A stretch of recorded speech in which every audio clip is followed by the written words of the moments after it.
Hello everyone, welcome to study today. दोस्तों, आज की इस वीडियो में देखेंगे बीए थर्ड ईयर के 5th सेमेस्टर के सब्जेक्ट जो है जियोग्राफी के सेकंड पेपर, जिसका नाम है basic of remote sensing and GIS. तो इस चीज़ के मतलब कि यूनिट 1 से सभी यूनिट के हम विस्तृत वीडियो देखते हुए आ रहे हैं। तो आज के इस वीडियो में हम यूनिट 7 को देखेंगे। इससे पहले हमने यूनिट 1, यूनिट 2, यूनिट 3, 4, 5, 6 इस तरीके से 6 यूनिट तक हमने वीडियोस को कंप्लीट अध्ययन कर चुका हूँ।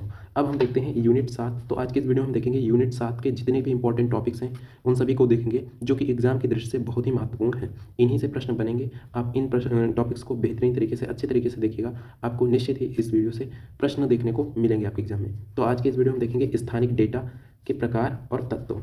तो चलिए शुरू करते हैं आज के इसके वीडियो को। तो सबसे पहले देखते हैं स्थानिक डेटा होता क्या है। स्थानिक डेटा जो होता है, स्थानिक डेटा जिसे अक्सर भू स्थानिक डेटा कहा जाता है। भू स्थानिक यानी उस लोकेशन के का डेटा होता है, उसे भू स्थानिक डेटा कहते हैं। तो जिसमें किसी विशिष्ट स्थान के बारे में जानकारी होती है। तो स्थानिक डेटा वह जिसे अक्सर भू स्थानिक डेटा कहा जाता है, जिसमें किसी विशिष्ट स्थान, विशिष्ट लोकेशन के बारे में जानकारी होती है।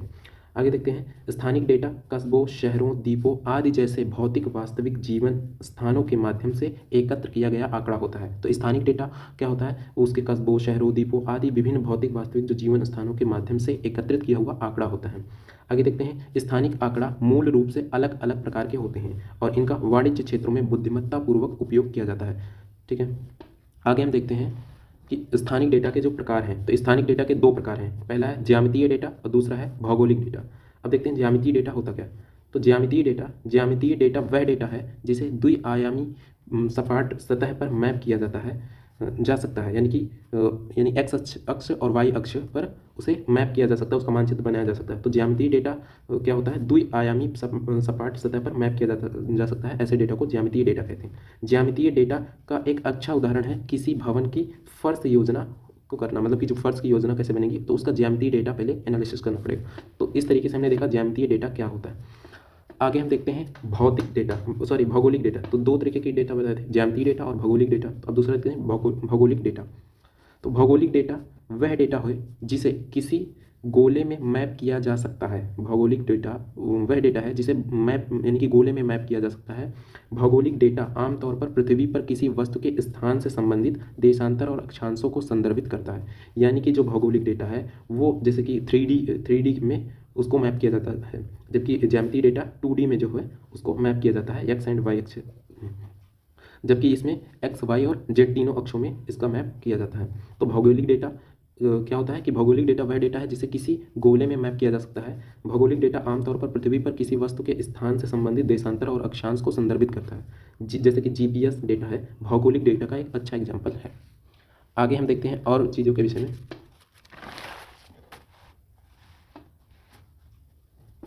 अब हम देखते हैं स्थानिक डेटा के अनुप्रयोग एवं इसके उपयोग क्या है। तो स्थानिक जो डेटा है इसके अनुप्रयोग क्या है उसे देखते हैं। तो सबसे पहले देखते हैं इंटरनेट ऑफ थिंग्स यानी IoT का मतलब कि के रूप में अनुप्रयोग किया जाता है। तो इंटरनेट ऑफ थिंग्स अनुप्रयोग इसमें क्या है कि इंटरनेट ऑफ थिंग्स IoT वस्तुओं के नेटवर्क को संदर्भित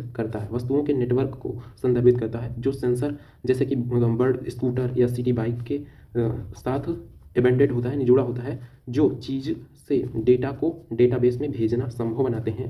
यानी कि ऐसी चीज़ें जो डेटा को डेटाबेस में भेजना संभव बनाती हैं वो क्या होती हैं। तो इंटरनेट उनका मतलब कि स्थानिक डेटा के रूप में उपयोग किया जाता है। तो IoT अक्सर स्थानिक डेटा का उपयोग करते हैं। ठीक है, तो इस तरीके से हमने देखा।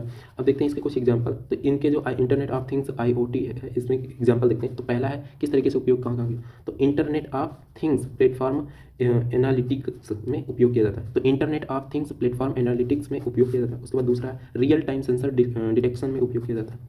उसके बाद तीसरा वैयक्तिक दृश्य, जैसे कि गूगल है। तो गूगल में जब मैप सर्च करते हैं तो वो हमारी लोकेशंस को पता कर लेता है कि हम कहाँ पर हैं इस वक्त, किस तरीके हमारी लोकेशन क्या है, स्थानिक डेटा, सारी चीज़ें उसे पता चल जाता है। तो इस तरीके से स्थानिक डेटा का इंटरनेट में उपयोग है। आगे हम देखते हैं परिवहन रसद अनुप्रयोग एवं स्थानिक डेटा।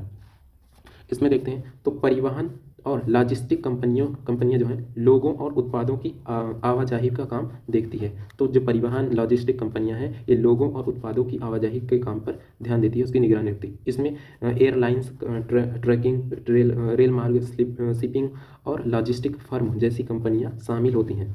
साथ ही परिवहन का बुनियादी ढांचा प्रदान करने वाली कंपनियां भी शामिल होती हैं। ठीक है। यहाँ उस उद्योग से स्थानिक डेटा कार्यभार के कुछ उदाहरण दिए गए हैं, जैसे कि संचालन अनुसंधान, जो संचालन कर रही थी उसकी मतलब उस डाटाबेस पूरा कलेक्ट करती है। इस तरीके से यहाँ पर भी उसका उपयोग है स्थानिक डाटा का। आपूर्ति, यानी कि किसी भी प्रोडक्ट को किस जगह पर कमी महसूस हो रही है उसके आपूर्ति श्रृंखला प्रबंधन करना, उस चीज़ के विषय में स्थानिक डेटा को कलेक्ट करता है। तो इस तरीके से हमने देखा कि परिवहन के क्षेत्र में इसका स्थानिक डेटा का कितना महत्व है, ठीक है। तो आपूर्ति श्रृंखला प्रबंधन, संचालन अनुसंधान, इस तरीके से इसका उपयोग है। आगे हम देखते हैं जो स्थानिक डेटा का है वो पर्यावरण के क्षेत्र में पर्यावरण प्रौद्योगिकी अनुप्रयोग और स्थानिक डेटा, उसमें किस तरीके से इनका अनुप्रयोग होता है। तो पर्यावरण प्रौद्योगिकी प्राकृतिक पर्यावरण की निगरानी के लिए इलेक्ट्रॉनिक उपकरणों में उपयोग किया जाता है। इलेक्ट्रॉनिक उपकरणों में इस चीज़ का स्थानिक डेटा का महत्वपूर्ण योगदान है, जिनकी मदद से हम क्या करते हैं, वहाँ की जानकारी इकट्ठा कर पाते हैं, पहले ही जान जाते हैं कि वहाँ पर क्या आपदा आने वाली है। इस तरीके से तो बाढ़ जोखिम विश्लेषण करना, वास्तविक समय में प्राकृतिक आपदा का पता लगाना, खेत सिंचाई प्रबंधन, इस तरीके से कई सारी चीज़ों का हम अध्ययन कर सकते हैं स्थानिक डेटा के आधार पर। तो इस तरीके से इसका अनुप्रयोग है स्थानिक डेटा का पर्यावरण के क्षेत्र में। अब हम आगे देखते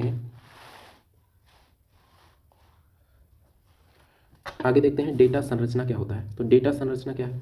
डेटा संरचना एक भंडारण है जिसका उपयोग डेटा को संग्रहित और व्यवस्थित करने के लिए किया जाता है। तो डेटा संरचना एक भंडारण है, स्टोरेज है, जिसका उपयोग डेटा को संग्रहित और व्यवस्थित करने के लिए किया जाता है। यह कंप्यूटर पर डेटा को व्यवस्थित करने का तरीका है, यानी कि डेटा को व्यवस्थित करने का एक सिस्टम है डेटा संरचना जो है, ताकि इसे कुशलतापूर्वक एक्सेस किया जा सके और अपडेट किया जा सके। तो डेटा स्ट्रक्चर जो है, संरचना जो है, एक स्टोरेज है जिसके माध्यम से हम व्यवस्थित कर पाते हैं उस चीज़ को, उसको स्टोर कर पाते हैं, जिससे कि हमें एक्सेस करने में, उसका अध्ययन विश्लेषण करने में तथा उसमें अपडेट कुछ करना हो तो वो ईजिली हम उसमें अपडेट कर पाएँ। इस तरीके से हमने देखा डेटा संरचना क्या। अब देखते हैं डेटा संरचना के प्रकार क्या है। तो डेटा संरचना के प्रकार दो हैं, 2 टाइप्स है। पहला है रैखिक डेटा संरचना और दूसरा है गैर रैखिक डेटा संरचना। अब देखते हैं पहला जो है रैखिक डेटा संरचना क्या है। रैखिक डेटा संरचना जो है, रैखिक डेटा संरचनाओं में तत्वों को एक के बाद एक क्रम में व्यवस्थित किया जाता है, एक के बाद सिस्टमेटिक अरेंज में रखा जाता है, यानी कि रैखिक डेटा संरचना में तत्वों को एक के बाद एक क्रम में व्यवस्थित किया जाता है।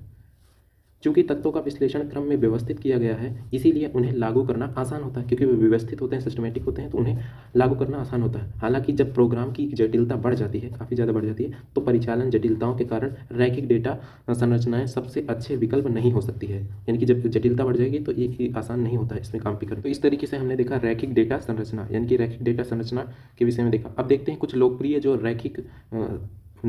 रैखिक डेटा संरचना है, उन्हें देखते हैं। तो इसमें जैसे पहला है सारणी डेटा संरचना, उसके बाद स्टैक डेटा संरचना, इसमें कुछ ऐसा फिगर बनता है। उसके बाद दूसरा जो तीसरा है लाइन डेटा संरचना, जो चौथा है लिंक्ड सूची डेटा संरचना। तो इस तरीके से कुछ लोकप्रिय रैखिक डेटा संरचनाएं होती हैं। तो इस तरीके से हमने देखा रैखिक डेटा संरचना क्या है, उसके विषय में देखा कि इसमें एक कि रैखिक डेटा में एक क्रम में व्यवस्थित किया जाता है। आगे हम देखते हैं गैर रैखिक डेटा संरचना।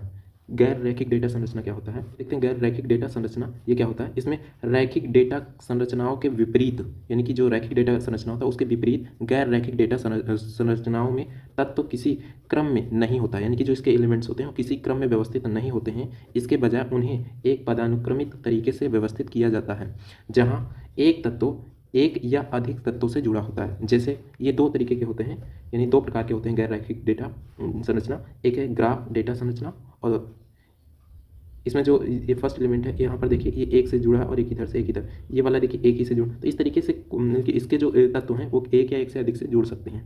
तो इस तरीके से गैर रैखिक डेटा संरचना होता है। इसी तरीके से इसमें ट्री डेटा संरचना होता है, इसमें फिगर इसका ऐसा है। आगे हम देखते हैं रैखिक तथा गैर रैखिक डेटा संरचना में अंतर क्या है। तो रैखिक तथा गैर रैखिक डेटा संरचना में अंतर क्या है। तो रैखिक डेटा संरचनाएं क्या होती हैं, इसके जो अंतर है। तो सबसे पहले देखते हैं रैखिक डेटा संरचनाएं। डेटा आइटम जो होता है, डेटा वस्तुओं को एक के बाद एक क्रम में व्यवस्थित किया जाता है, यानी कि डेटा आइटम को एक के बाद एक क्रम में व्यवस्थित किया जाता है। और उसके बाद देखते हैं सभी वस्तुएं एक ही परत पर मौजूद होती हैं, सभी वस्तुएं एक ही परत पर, एक ही लेयर पर उपस्थित होती हैं। इस तरीके से तीसरा जो इसका देखते हैं, इसे एक ही बार में पार किया जा सकता है। अर्थात यदि हम पहले तत्व से शुरू करते हैं तो हम एक ही साथ सभी तत्वों को क्रमिक रूप में पार कर सकते हैं। ठीक है, आगे हम देखते हैं चौथा, मेमोरी उपयोग कुशल नहीं होती है। मेमोरी उपयोग कुशल नहीं होती है। और जो पांचवा है, डेटा आकार के साथ समय जटिलता बढ़ती जाती है। मतलब कि डेटा आकार के हिसाब से समय के साथ साथ उसकी जटिलता भी बढ़ती जाती है। उदाहरण जैसे है सारणियाँ, लाइन, इस तरीके से कुछ इसके एग्जाम्पल है।